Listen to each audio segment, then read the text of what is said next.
Supreme court judgement మీరు ఎందుకు మసీదుల మీద ఇంప్లిమెంట్ చేస్తలేరు? హ్మ్. ప్రతి గల్లీ లోపల సుప్రభాతం వినబడుతుంది. వాళ్ళ సుప్రభాతం ఏమి వినబడతలేదు. 5 గంటలకు లేవగానే నమాజులు అజాన్లే వినబడతా ఉన్నాయి. ఇప్పుడు వచ్చింది చైతన్యం వచ్చింది. హ్మ్. బరాబరి ఇలా అయ్యప్ప స్వాములు శాంతియుతంగా ఉన్నటువంటి అయ్యప్ప స్వాములు డీజీపీ దగ్గరకు పోయి నిలదీశారు.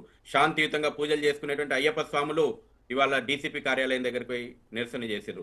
ఎట్లా ఉన్నాయి వీళ్ళ రూల్స్ అంటే సుప్రీంకోర్టు గైడ్ లైన్ చూపెట్టేసేసి ఇదే భాగ్యనగరంలో ఉన్నటువంటి ప్రతి మందిరం పైన లౌడ్ స్పీకర్లు తీసేపిచ్చారు. హ్మ్. ఏమంటే సుప్రీంకోర్టు జడ్జిమెంటు, సుప్రీంకోర్టు రూలు సుప్రభాతం వినబడుతుండే మనకు పొద్దున్న లేవగానే. హ్మ్. ప్రతి గల్లీ లోపల సుప్రభాతం వినబడుతుండే. వాళ్ళ సుప్రభాతం ఏమి వినబడతలేదు. 5 గంటలకు లేవగానే నమాజులు అజాన్లే వినబడతా ఉన్నాయి.